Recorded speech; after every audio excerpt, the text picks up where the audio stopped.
রোববার রাতে ভারী বৃষ্টিপাতের কারণে সিলেট শহরে জলাবদ্ধতা আরও তীব্র হয়েছে। অনেক ভবন এবং বাসাবাড়িতে পানি ঢুকেছে। এতে দুর্ভোগে পড়েছেন সাধারণ মানুষ। এ বিষয়ে জানাতে যাচ্ছি সহকর্মী সজল ছত্রীর কাছে। সজল, রাতে কি পরিমাণ বৃষ্টি হয়েছে আর নগরবাসীর দুর্ভোগ কতটা বেড়েছে এই বৃষ্টিপাতে আমাদের জানাবেন।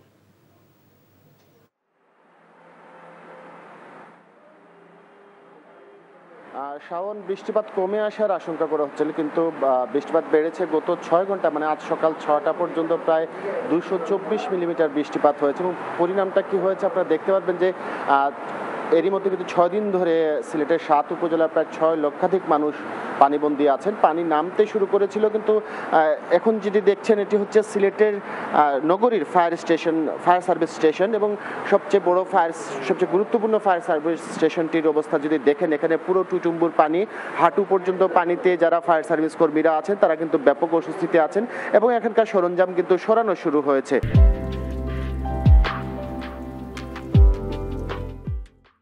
এর আগে যখন ভারী বৃষ্টিপাত হয়েছিল তখনই কিন্তু পানি প্রবেশ করেছিল, কিন্তু আজকের অবস্থা দেখেন, আজকের অবস্থা আরও বেশি ভয়াবহ এবং এটি রাত থেকে শুরু হয়েছিল এই পানি প্রবেশ করা। যারা ফায়ার সার্ভিস সদস্যরা আছেন তারা বলছেন যে তারা ব্যাপক ভোগান্তির মধ্যে আছেন এবং একটু নদীতে পানি বাড়লেই কিন্তু তাদের এখানে এরকম পানি জমে যায় এবং পুরো নগরীতে এই অবস্থা। যে নিচু এলাকাগুলো আছে সেগুলো আমরা জানেন যে গত 5 দিন ধরে প্রায় 5000 পরিবার কিন্তু পানিবন্দী আছেন সিলেট নগরীতে। এটি আজকে আরো বেড়েছে, যদিও পানিটি নেমে যাবার সম্ভাবনা আছে যদি বৃষ্টিপাত কমে আসে। আপনারা দেখছেন যে এখনো কিন্তু বৃষ্টিপাত অব্যাহত আছে এবং যত সময় যাচ্ছে বৃষ্টিপাত কমার কিন্তু কোনো লক্ষণ দেখতে পাচ্ছি না। যদিও নদীতে পানি কমে এসেছে এবং সুরমা ও কুশিয়ারা সিলেটের যে প্রধান দুই নদী, এই দুই নদী ছাড়া অন্যান্য নদীর পানি কিন্তু এখন বিপদসীমার নিচে। কিন্তু বৃষ্টিপাত যদি অব্যাহত থাকে তাহলে কিন্তু আবারও পানি বাড়বে এবং ভোগান্তি যারা আসলে আশ্রয়কেন্দ্র বা স্বাভাবিকভাবে জীবনযাপন শুরু করেছিল, ঘুরে দাঁড়ানোর চেষ্টা করছিল আসলে বন্যার পানি নেমে যাওয়া শুরু করার পর, তারা কিন্তু আবারও ভোগান্তিতে পড়বে। আমরা 2022 সালে এরকম দেখেছি কিন্তু যে একবার পানি নেমে গিয়েছিল, কিন্তু সেই স্বস্তি ফেরার আগেই ভয়াবহ ধরনের বন্যা আক্রান্ত হয়েছিল। প্রায় 20 দিন স্থায়ী হয়েছিল সেই বন্যা। আজও কিন্তু বন্যা প্রায় 6 দিন অতিবাহিত হচ্ছে এবং আজ আবার বৃষ্টিপাত হচ্ছে। যখন কমে আসার আশা করা হচ্ছিল সেই সময় কিন্তু আবারও বৃষ্টিপাতে আশঙ্কা জাগাচ্ছে যে মানুষ আরও দুর্ভোগে পড়বেন। এবং শাওন, বলে রাখি যে 6 লাখ মানুষ কিন্তু এরই মধ্যে ভোগান্তিতে আছে। সবার কাছে কিন্তু এখনো ত্রাণ পৌঁছায়নি, যদিও সব রকম চেষ্টা অব্যাহত আছে, কিন্তু রাস্তাঘাট ব্যাপকভাবে ক্ষতিগ্রস্ত হওয়ার কারণে 6 উপজেলা সবার কাছে কিন্তু এখনো ত্রাণ পৌঁছায়নি। মানুষের দুর্ভোগ কিন্তু ক্রমাগত বাড়ছে এবং বৃষ্টি অব্যাহত থাকলে এই দুর্ভোগ আরও বাড়বে। শাওন।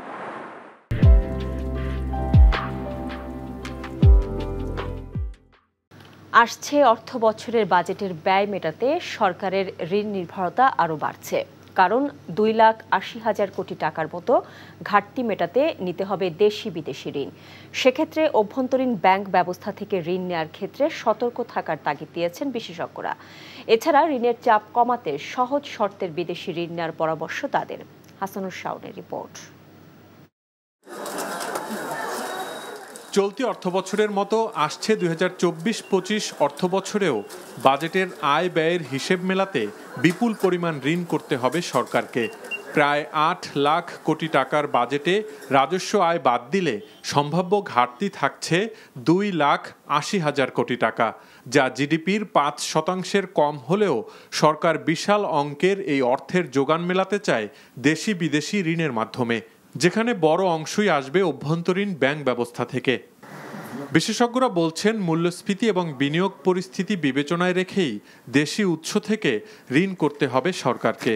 অভ্যন্তরীণে অবশ্যই আমরা চাইবো না গত বছর যেরকম আমরা দেখেছি যে হাই পাওয়ার্ড মানি বাংলাদেশ ব্যাংক থেকে নিচ্ছে, সেটা না নিয়ে ব্যাংকিং সেক্টর থেকে নিলে এটার ইনফ্লেশনারি ইম্প্যাক্টটা কম হবে। যেহেতু ইন্টারেস্ট রেট ডিপোজিটের উপরে বাড়ছে, সেটার একটা ইতিবাচক হয়তো ফল আমরা পাবো ব্যাংকের সেভিংসে।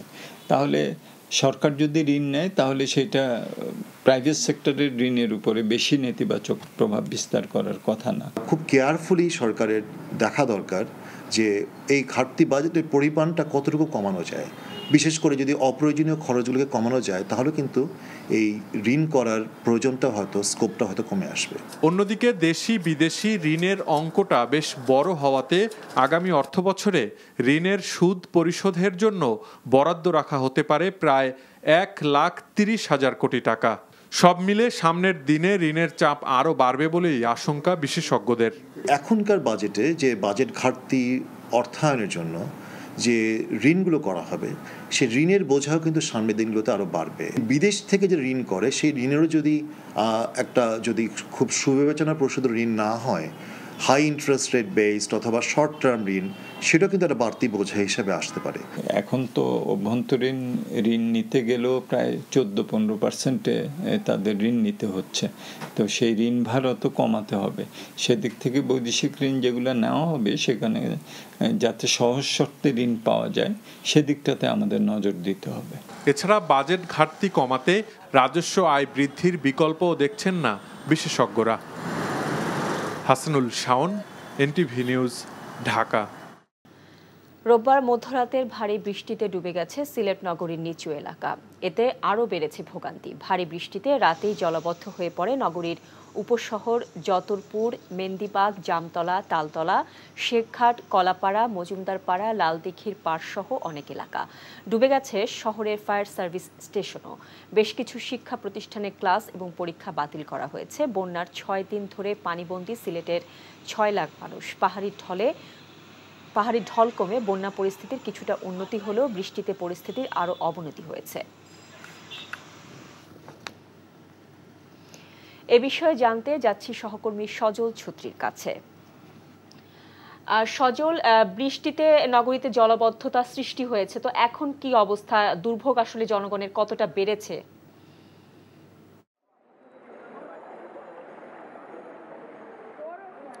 শাওন, দুর্যোগ যেন সিলেটের পিছুই ছাড়ছে না। গত 4 দিনে দুবার ভূমিকম্প হয়েছে এবং টানা বৃষ্টিপাত, কিন্তু মাঝে দুদিন একটু বিরাম ছিল, তারপর কিন্তু আজও ভারী বৃষ্টিপাত অব্যাহত আছে। এবং গতকালের বৃষ্টির পর সকাল থেকে দেখাচ্ছিলাম যে নগরীর প্রায় 1/3 ডুবে গেছে এবং ভোগান্তি কোমর পর্যন্ত পানি কোথাও কোথাও জমেছে, ভোগান্তি সীমা ছাড়িয়েছে।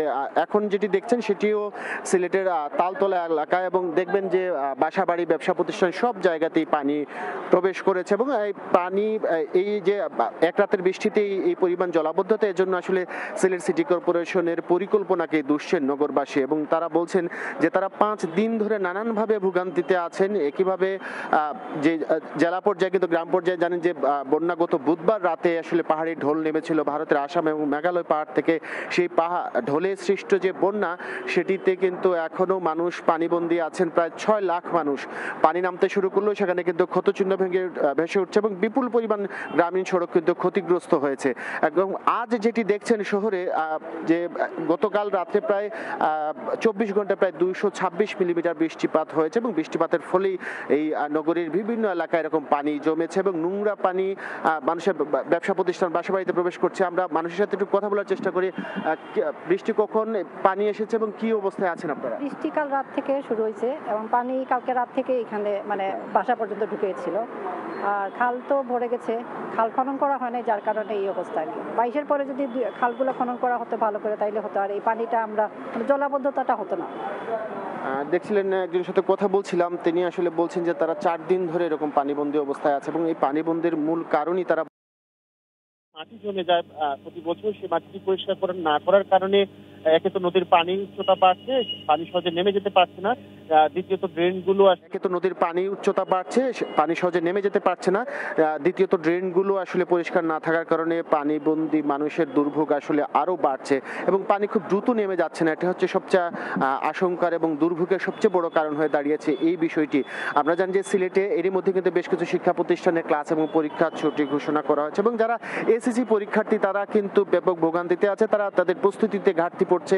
এই মাসের শেষেই আসলে এসএসসি পরীক্ষা, এইচএসসি পরীক্ষা শুরু হবে। তো সব মিলিয়ে দুর্ভোগ আসলে বাড়ছে, সময় যত যাচ্ছে এবং আকাশ কিন্তু এখনো মেঘলা। বৃষ্টিপাত যদি অব্যাহত থাকে দুর্ভোগের কিন্তু শেষ হচ্ছে না সহসা, এটা বলা যায়। শাহন, জানছিলাম সিলেটে জলাবদ্ধতার খবর। ঝিনাইদহ 4 আসনের সংসদ সদস্য আনোয়ারুল আজিম আনার হত্যা মামলার পলাতক আসামি মোহাম্মদ সিয়াম হোসেনের বিরুদ্ধে গ্রেফতারি পরোয়ানা জারি করেছে আদালত। রাজধানীর শেরেবাংলা নগর থানার আবেদনের প্রেক্ষিতে ঢাকার অতিরিক্ত মুখ্য মহানগর হাকিম মাহবুবুল হকের আদালত এই পরোয়ানা জারি করে। মামলার তদন্তকারী কর্তৃপক্ষ ডিবি পুলিশের ধারণা সিয়াম নেপালে পলাতক থাকা অবস্থায় সেখানকার পুলিশের হাতে আটক হয়েছে। এ বিষয়ে অধিকতর তদন্ত করতে ডিবি প্রধান হারুনুর রশিদের নেতৃত্বে পুলিশের একটি দল দল এখন নেপালে অবস্থান করছে।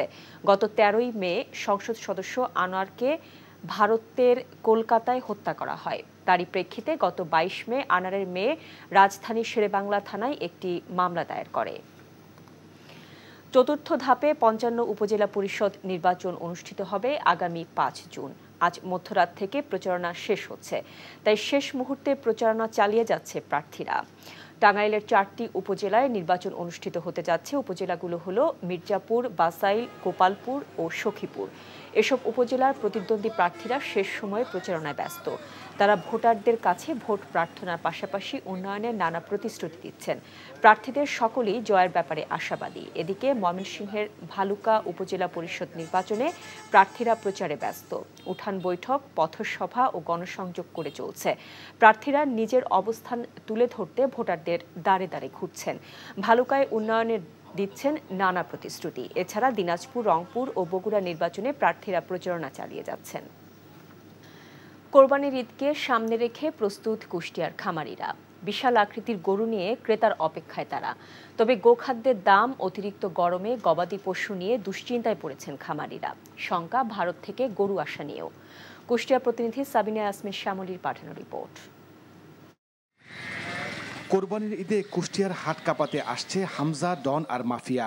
বিশাল আকৃতির এসব গরু কিনে নিতে রাজধানী সহ বিভিন্ন স্থান থেকে খোঁজ নিচ্ছেন ক্রেতারা। কালো রঙের এই মাফিয়ার দাম হাঁকা হয়েছে 35 লাখ টাকা। ডন আর হামজার দাম 20 লাখ। কুষ্টিয়া সদর উপজেলার বড় আলচারা গ্রামের বোরহান মণ্ডল অনেক বছর ধরে কোরবানির গরু মোটা তাজা করছেন তিনি। এই বছরে অত্যন্ত গোখাদ্যের দাম বেশি, তার কারণ সবাই একটা আশায় সুখী আমরা পুষছি, দুটো পয়সার আশায়। এখন তদবিরি যার যেটা থাকে এটা তো কারোর কিছু বলার থাকে না। বোরহানের মতো গ্রামের নারীরাও ছোট ছোট খামার গড়ে তুলেছেন। তবে গোখাদ্যের দাম বৃদ্ধি পাওয়ায় ন্যায্য দাম নিয়ে দুশ্চিন্তায় খামারিরা। গতবার যে আমরা গরু 4-5টা পুষেছিলাম, এখন যে খাদ্যের দাম তাতে তো আমরা গরু পুষতে পারছি না। যে কোনো পেশার পাশাপাশি ইচ্ছা করলে একজন উদ্যোক্তা হওয়া যায়, তেমনি আমি একজন নারী উদ্যোক্তা হিসেবে এই খামারটি প্রতিষ্ঠা করেছি। জেলা প্রাণী সম্পদ কর্মকর্তা বলছেন, জেলায় 18,000-এর অধিক খামারে 1 লাখের বেশি গরু, 1 লাখ ছাগল আর বেশ কিছু মহিষ কোরবানির জন্য প্রস্তুত রাখা হয়েছে। আমার মনে হয় যে তারা সঠিক যথাযথ দাম পাবে। আমার তাদের বিক্রয়ের জন্য আমাদের যে হাটগুলো রয়েছে হাটগুলো এবং অনলাইন প্ল্যাটফর্মে তারা বিক্রয় করতে পারবে।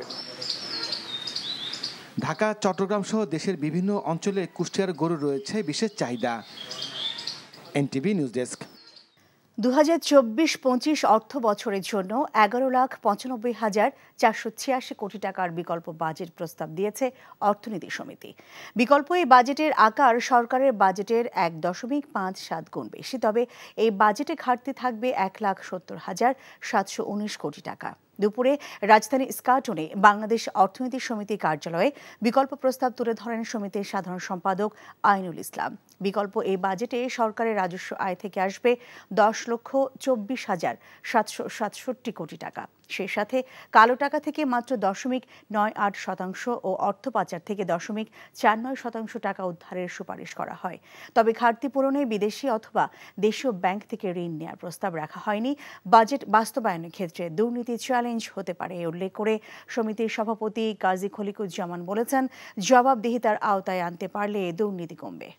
আমরা বৈষম্য প্রবণতা উল্লেখ করা হলো তা এর মধ্যে আয়কর, ব্যাংকিং খাতে সুশাসনের সংকট, অতিমাত্রার খেলাপি ঋণ এবং সরকারি বেসরকারি ব্যাংকসমূহ অনেক ব্যাংকের টালমাটাল অবস্থা। এখানেও দুষ্টচক্রগুলোর দমনে অগ্রাধিকার দিতে হবে। দেশে দুর্নীতি বহুল বিস্তৃত, যুগ সাজস সম্পন্ন এবং গভীরতায় বিশদ। এ জঞ্জাল না হটাতে পারলে কাঙ্ক্ষিত পথে দেশের এগিয়ে চলা কঠিন হবে। সম্প্রতি 2-1 রাঘব বোয়ালের বিরুদ্ধে দুর্নীতির কারণে শুরু করা পদক্ষেপকে স্বাগত জানাই। আশা করি তা চূড়ান্ত পর্যায়ে যাবে। অতীতে কোনো কোনো ক্ষেত্রে এমন ঘটেছে, সেরকম যে এবারের অভিযান প্রথমাজে যেন থেমে না যায়। আরও চাই অন্যান্য বড় বড় দুর্নীতিবাজদেরকেও জবাবদিহিতার আওতায় আনা হোক। এরকমটি ঘটলে হবু দুর্নীতিবাজরা সে পথ নাও মারাতে পারে। সাবেক আইজিপি বেনজির আহমেদ এবং সাবেক সেনাপ্রধান জেনারেল আজিজ জাতির জন্য লজ্জার বলে মন্তব্য করেছেন বিএনপির মহাসচিব মির্জা ফখরুল ইসলাম আলমগীর। দুপুরে জাতীয় প্রেস ক্লাবের শহীদ প্রেসিডেন্ট জিয়াউর রহমানের ৪৩তম শাহাদাত বার্ষিক উপলক্ষে মহিলা দলের আলোচনা সভায় তিনি এই মন্তব্য করেন। গেল ১৫ বছরে আওয়ামী লীগ দেশকে ধ্বংস করে ফেলেছে উল্লেখ করে ফখরুল বলেন, নিরপেক্ষ সরকারের অধীনে নির্বাচন দিলে আওয়ামী লীগ 10টি আসনেও জিততে পারবে না। জনগণের জন্য নয়, বরং নিজেদের পকেট ভারী করতেই সরকার বড় বড় প্রকল্প করেছে বলেও অভিযোগ করেন বিএনপির মহাসচিব। যে বেনজির নজিরবিহীন, মানুষের নজিরবিহীন দুর্নীতি, একই সঙ্গে সাবেক সেনাপ্রধান তাকেও স্যাংশন দিয়ে দিয়েছে। এখন সেনাবাহিনীর অবস্থা কি? একটা ইনস্টিটিউশন হিসাবে তার সম্মান ইজ্জত কোথায় থাকে যখন তার সাবেক সেনাপ্রধানকে স্যাংশন দেয়? সেই পুলিশ বাহিনীর মর্যাদা কোথায় থাকে যার সাবেক প্রধানকে এবং ডিবিজিকে পালিয়ে যেতে হয় দেশ থেকে? কোথায় থাকে? কার সম্মান কোথায় থাকে? আজকে এরা দেশটাকে ধ্বংস করে ফেলেছে।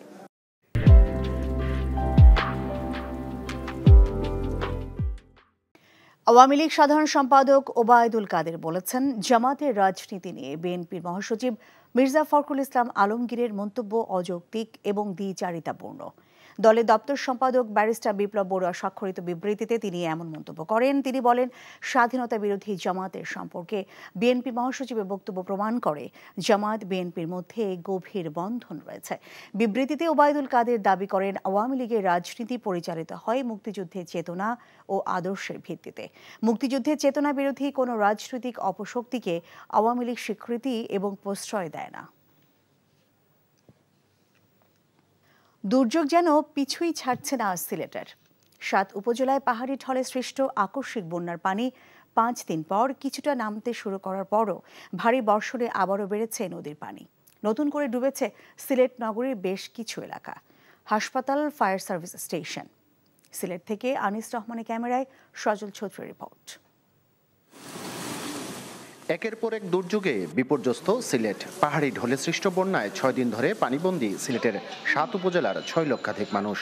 রোববার রাতভর ভারী বৃষ্টিতে নতুন করে ডুবেছে সিলেট মহানগরীর আরও কিছু এলাকা। বাসাবাড়ি, রাস্তাঘাটের সাথে হাসপাতাল, ফায়ার সার্ভিস স্টেশন সহ সরকারি বেসরকারি স্থাপনায় ঢুকেছে নোংরা পানি। এই ধারাবাহিক দুর্ভোগের জন্য সিটি কর্পোরেশনের পরিকল্পনাহীনতাকে দুষছেন নগরবাসী। জামতলার ড্রেনটা ফুরা হয়েছিল, অসুখ পড়লো কারণে, এবং ড্রেন আপনার যে পরিষ্কার করা হয় না, সবাই উপরে বাধা সাথা পরিষ্কার করা হয়, কিন্তু আস্তে আস্তে বাটিয়ে যে বরাট হয় ড্রেনটা, এগুলো পুরা পড়লো করা হয় না, খনন করা হয় না। এই অঞ্চলের প্রধান 2 নদী সুরমা ও কুশিয়ারার পানি এখনও বিপদসীমার উপরে। বৃষ্টি আর পাহাড়ি ঢল না কমলে সহসায় পরিস্থিতির উন্নতি দেখছে না পানি উন্নয়ন বোর্ড। ড্রেনেজ সিস্টেমের পানি যেগুলো, এগুলো আসলে নদীতে বের হতে পারতেছে না। আর সিলেটে যেহেতু গত রাত্রে প্রচুর বৃষ্টি হয়েছে, তাই সিলেট শহরের প্রচুর জায়গা প্লাবিত হয়েছে।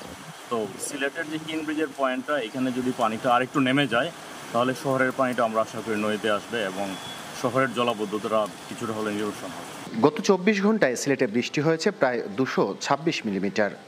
নগরীর উপশহর যতরপুর, মেন্দিবাগ, জামতলা, তালতলা, শেখঘাট, কলাপাড়া, মজুমদারপাড়া, লালদিঘির পাড় সহ জলাবদ্ধ এলাকায় মানুষের দুর্ভোগ বাড়ছে সময়ের সাথে পাল্লা দিয়ে।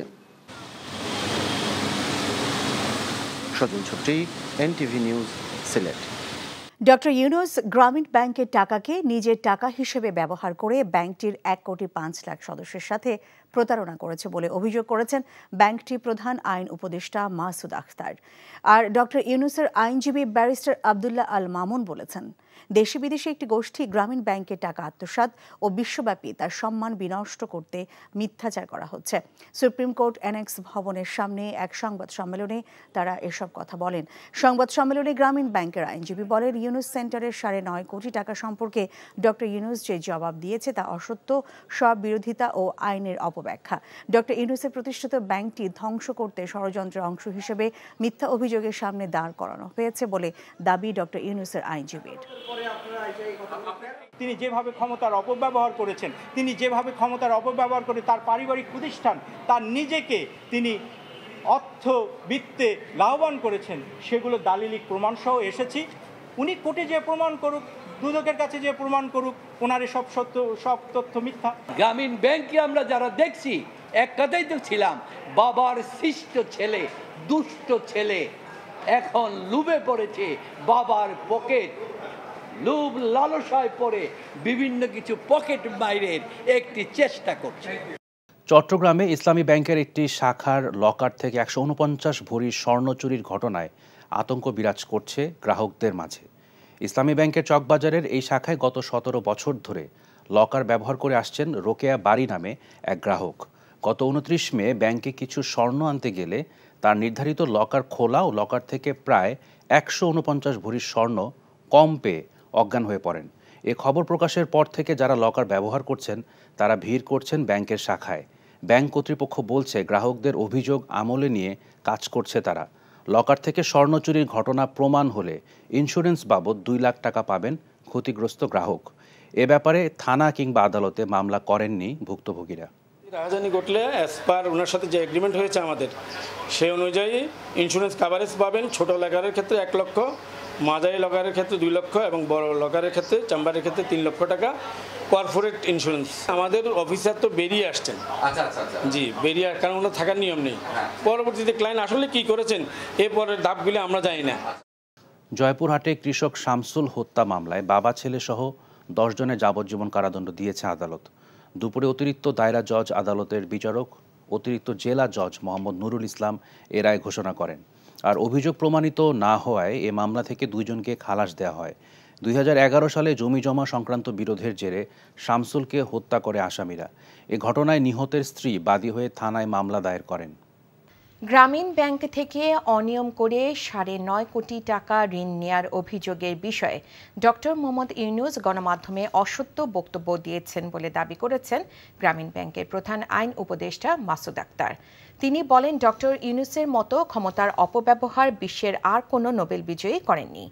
এদিকে তার আইনজীবী ব্যারিস্টার আব্দুল্লাহ আল মামুন বলেছেন, দেশি ও বিদেশি একটি গোষ্ঠী ষড়যন্ত্রের শিকার ডক্টর ইউনূস। মিজান রহমানের রিপোর্ট। রোববার ঢাকা জজকোর্টের এজলাস থেকে বেরিয়ে সাংবাদিকদের সাথে কথা বলেন নোবেল বিজয়ী অর্থনীতিবিদ ও গ্রামীণ ব্যাংকের প্রতিষ্ঠাতা ডক্টর মোহাম্মদ ইউনূস।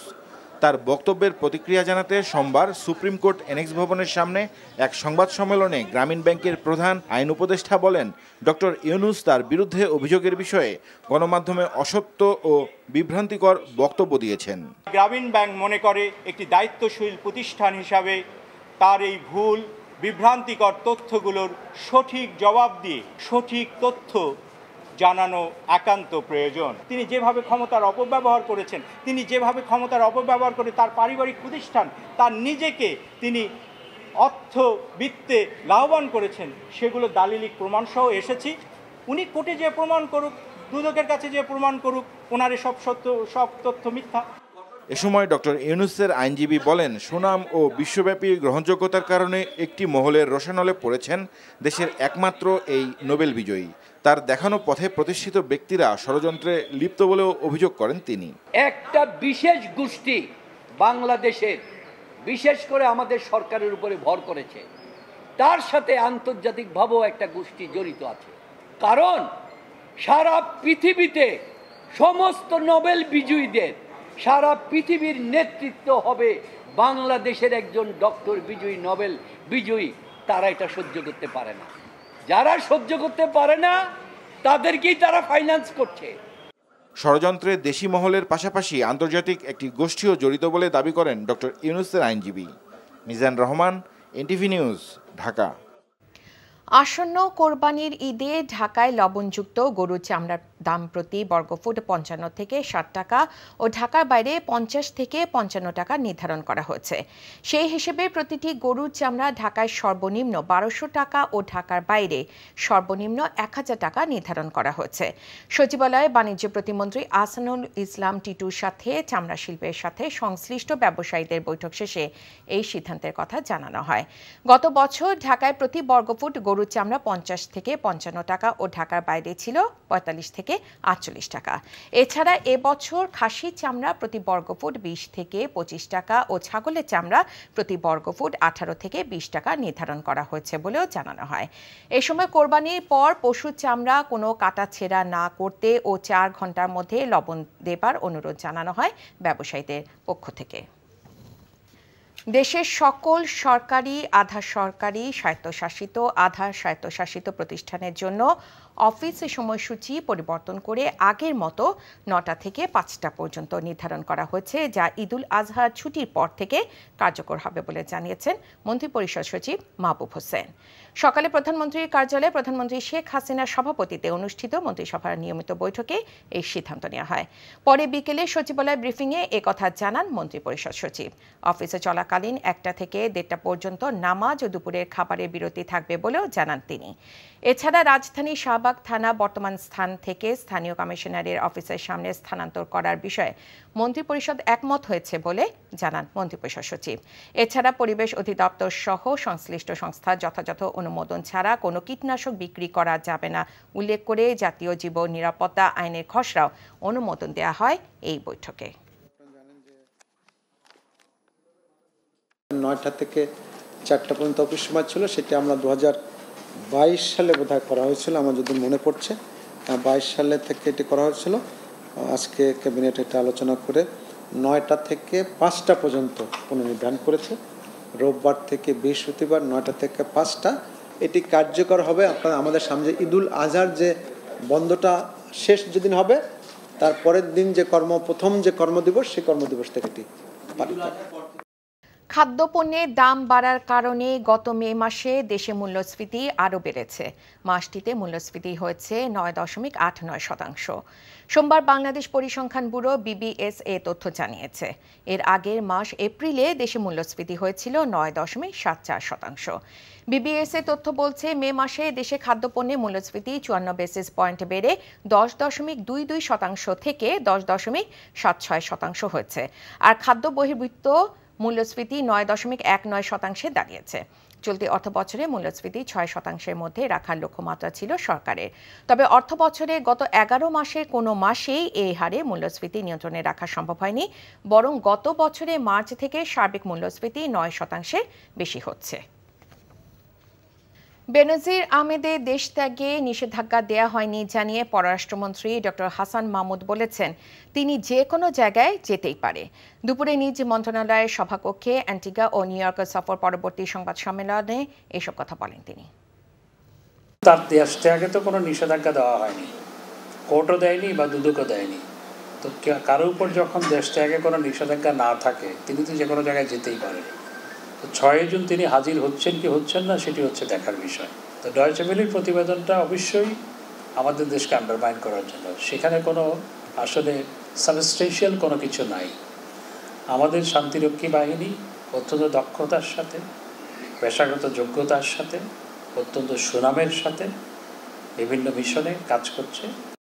উজান থেকে নেমে আসা পাহাড়ি ঢলে সুনামগঞ্জে সব নদীর পানি বৃদ্ধি পাওয়ায় জনমনে আতঙ্ক দেখা দিয়েছে।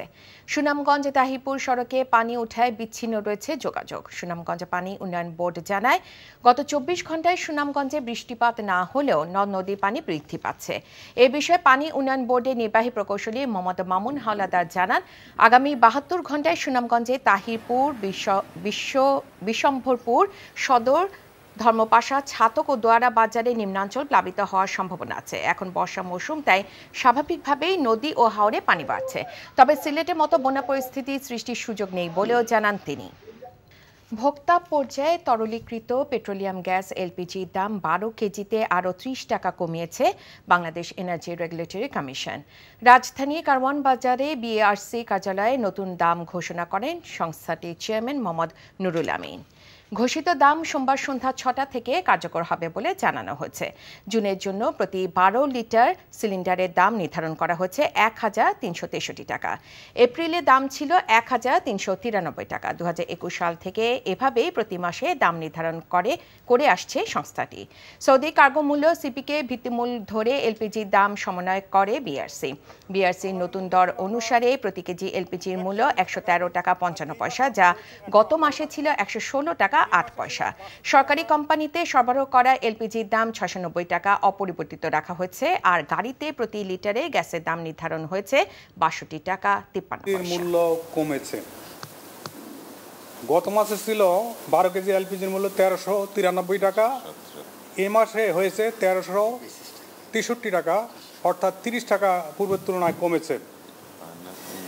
কোম্পানি বিক্রি করে 1268 টাকায়, পাইকারি বিক্রেতা বিক্রি করে 1318 টাকায় এবং খুচরা বিক্রেতা বিক্রি করবে 1363 টাকায়।